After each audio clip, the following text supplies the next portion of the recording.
Yeah, oh. Let me drive the bus. Ride the bus down. I want bus down. I say 6 like a touchdown. I need it when I touch down.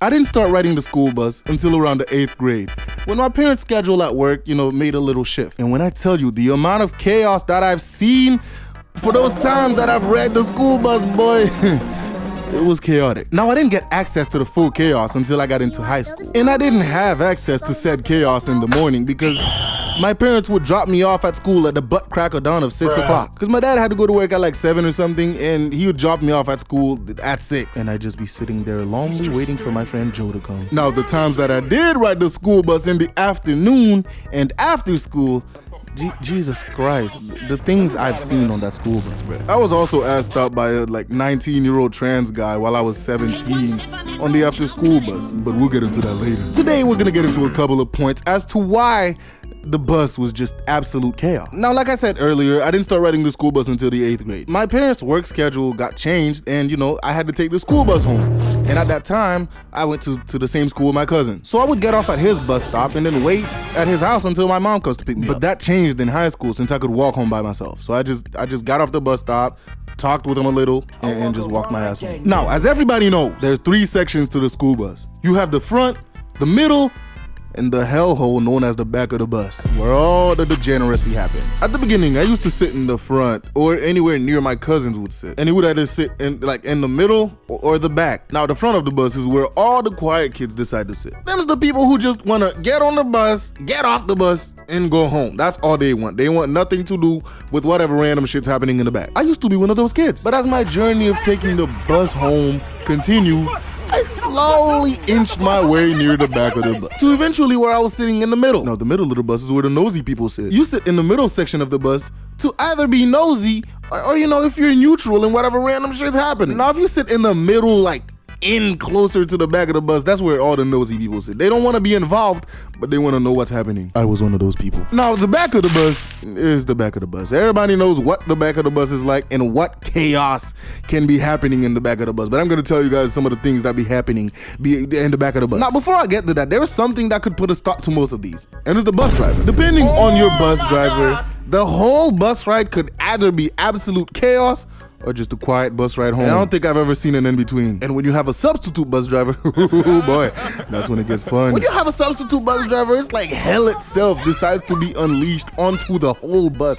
It doesn't matter if you're in the front, middle, or back. It's pure chaotic because the original bus driver's not there to tell them to shut the fuck up. Sometimes your bus driver will be super strict. Them people with the clipboards telling you to write your name down so they could make sure you ride the bus. Like, nigga, I'm trying to get home, bro. Move out of the way. I'm trying to gatekeep going home. Oh, weird ass people, bro. I feel bad for whoever had to deal with the bus driver that had the clipboard, bro. I really feel bad for you. Now, you also had the laid back bus drivers who didn't really give a fuck what happened as long as everybody got off the bus and went home. I remember one of my bus drivers, right? All the kids in the back were being loud, cussing, and making all that noise. He gets on the PA, right? And here he goes. Hey, y'all, quit all that fucking cursing back there. And I'm like, bro, is this nigga serious, bro? You just cursed telling us to stop cussing. Yeah, he would do that all the time, trying to make us to stop making all that noise. And it would work, because he's a big black dude with cornrows who wouldn't listen to what the nigga says. The bus driver was one of the many nuances that came with the bus, bro.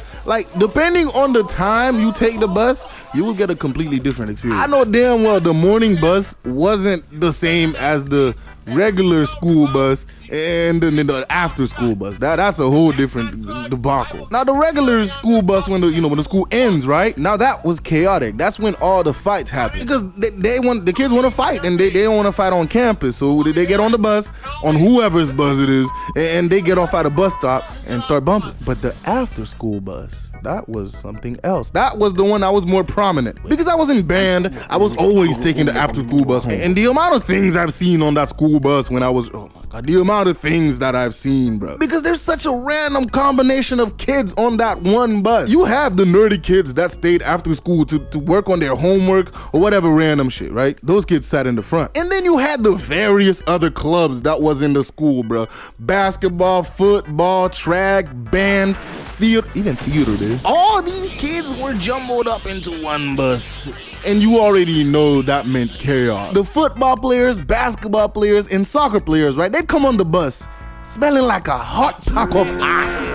And you just have to deal with it. And you can't spray perfume or nothing because it's gonna smell worse. You just have to sit there and deal with their ass until you get off the bus. The theater kids and other art clubs were probably there doing some weird shit. And any normal student that's on that bus, that's bad for you. You also had niggas just smoking a pack in the back of the bus like the bus driver won't notice the smell. And it was always loud. Like there was no other settings on that bus. It was just loud and that was it. One of the wildest things I've ever seen on the school bus happened on the after school bus. Now I was done with band, you know, we get on the school bus and you know, we're on our way home, noisy as usual. And I'm pretty sure it was around the daylight saving times where you know, it get dark quicker. So there I was near the back of the bus and I think they were playing Truth or Dare or some shit. So they was daring somebody to do something. And I'm just hearing noises in the back. So I moved closer, right? And I kid you not, bro. They were trying to get somebody to lick this girl's nipples. What did he say?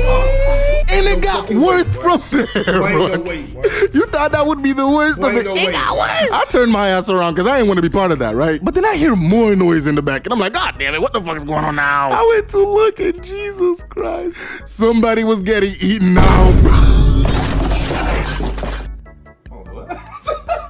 When I tell you that shit is wild, bro. I was like, there is no way they are doing this on the fucking school bus. Like, bro, these kids have no shame. And I could have sworn they got somebody to lick the school bus windows, but that was just another thing that happened. When I tell you, by the time I got off that bus ride, I was traumatized, bro. I was, bro, because they was out there sucking toes and everything, bro.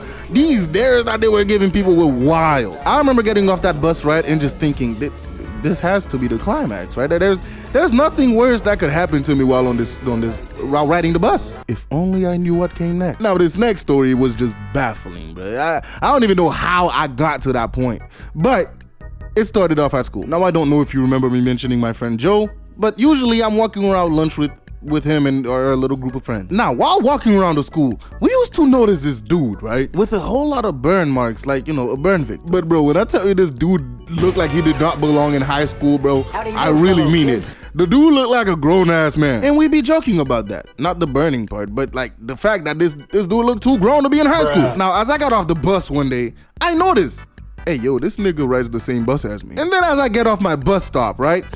He gets off the same stop and goes into the same community I do. And I'm like, huh? What?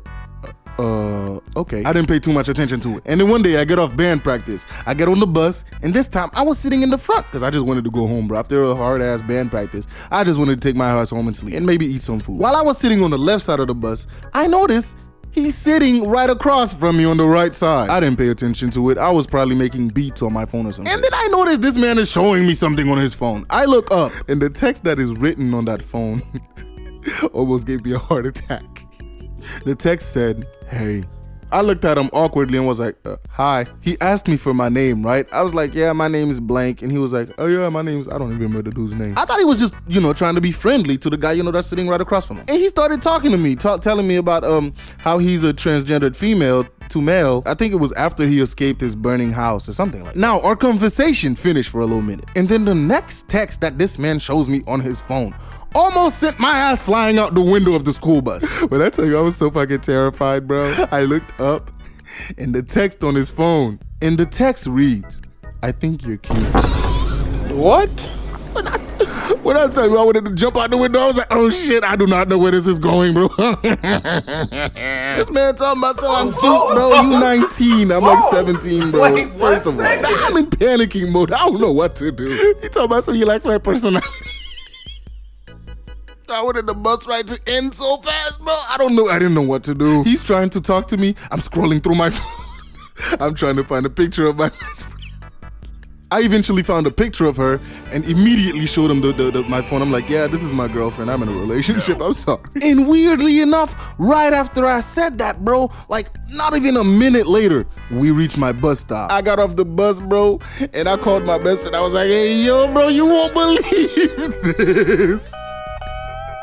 This nigga just asked me out talking about something I'm cute. And I got her ass laughing at me talking about something, oh, I should have dated him. I was ready to throw my shoe at her next time I saw her. And she goes talking about something, damn, JP, you pulling everyone, even transgenders. I'm like, bro, if you don't shut the fuck up and get out of my ears, bro, I'm calling you to tell you about my struggles right here, and you talking about something, I'm pulling everybody. After that day, I was like, there's nothing weirder that's ever gonna happen on the school bus again.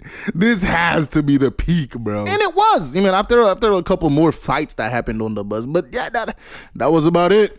That was the peak. That was the most awkward thing that's happened to me on the school bus. Getting asked out by a transgender guy. It was wild. 10 out of 10 would not want to be in that position again. So yeah, the school bus was a chaotic ass ride. And I'm so glad I never have to do that again. I have a car now. Bye.